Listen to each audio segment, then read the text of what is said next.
boli náš oco, aby sme boli už dávno dospelí. Hej, a prečo si také veci myslíš? Lebo... Prečo ťa napadlo?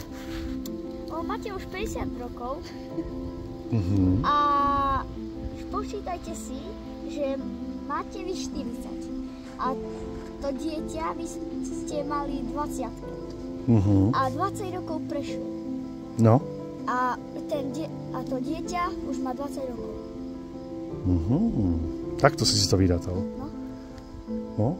Tak môj najstarší syn má vyše 30 rokov.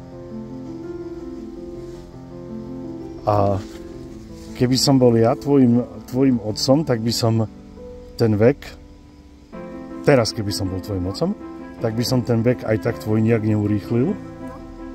Ale keby som bol predtým tvojim otcom, tak si to myslel, že tak to mám počítať, tak moja najmladšia dcera má 22 rokov, takže by si mal 22 rokov.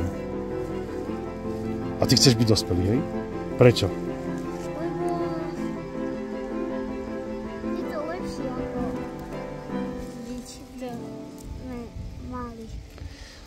Dobre, a ja keď prídem za vami, alebo keď vy chodíte ku mne, tak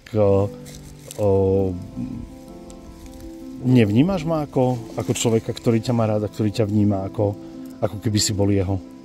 Hej, to vnímam ako by bol môj. Hej? Čiže tak ma vnímaš? Dobre. A vy ostatní? To jak vnímate? Tiež tak?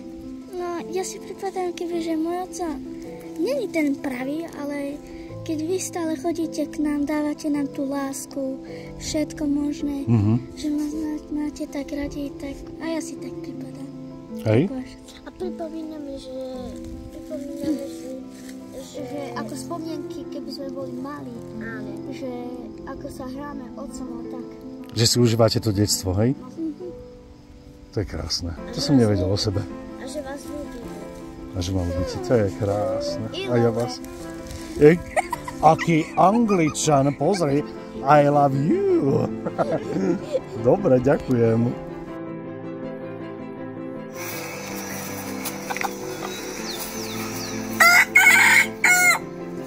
Všetkým vám z Minibodky prajeme